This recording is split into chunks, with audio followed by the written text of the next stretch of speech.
Locals in a small town in Cumbria are up in arms at plans to house asylum seekers while they're in the middle of a housing shortage. So 8 properties in this remote seaside town of Millom are set to be converted to house 40 asylum seekers. We're going to bring in our North West reporter Sophie Reaper, who's in Millom with the latest. Sophie.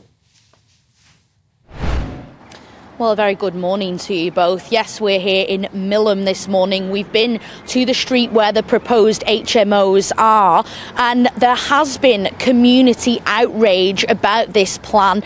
Here in the community, they say they were given no warning about these proposed plans. So to get a little bit of reaction about that, I'm joined now by Dean Myers, who is the spokesperson for the Millom Community Action Group. Good morning to you, Dean. Good morning.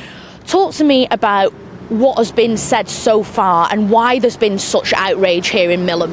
Well, I think the outrage started with nobody actually knowing who was actually going to be occupying these HMOs. There was a lot of rumours flying around town from different people, and it was only when one of the elderly residents asked a builder who's next door to her what was going on, and he said it was going to be HMOs and there was going to be asylum seekers coming from London, which started it off. And then via social media, we were sent a video from, I think it was BH Properties, saying that they were going to have 6 HMOs in Millom, and there was going to be more. That was it.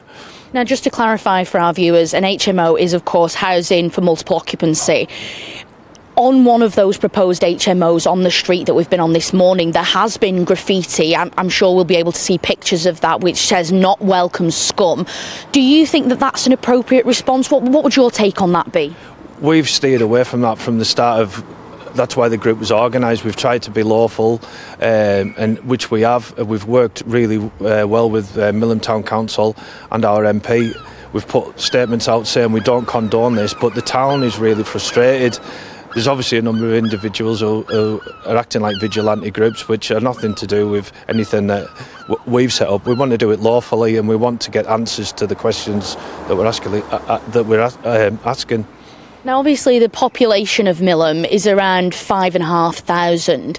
If the asylum seekers were to be housed here, it's around 40 that's been proposed. Would that be that much of an inconvenience to just add 40 to that population size? Yeah, I think it would. We're really struggling now, as you've seen today, lack of amenities. But plus, we did a survey ourselves, and there's 112 people that are actually on the housing list, or are actually wanting houses. Our young can't get on the housing ladder because of this. You know, there's houses here, but they're just being snapped up by these investors, and obviously looking to be made into HMOs. Well, GB News have spoken to the Home Office. Of course, they are responsible for housing asylum seekers, and in a statement they've said that it's their statutory duty to provide safe and secure housing for asylum seekers, and we are continuing to work closely with local authorities, including in Millom, to manage any impact in the area and address local concerns. Do you feel that that's the case? We've worked hard with Trudy Harrison, our MP, and she's been in touch with the Home Office, who've actually put a pause on asylum seekers coming here at the moment till we get answers to the questions that we need to know. Tonight's meeting is for that purpose. Hopefully we'll get something back. But it's Serco, Cumbrian Council, they just won't speak to us at all. Thank you so much for your time this morning, Dean. There you are, here in Millom. Things are moving fast. It's paused right now, but in that meeting tonight, I'm sure there will be more developments here on the proposed HMO plan.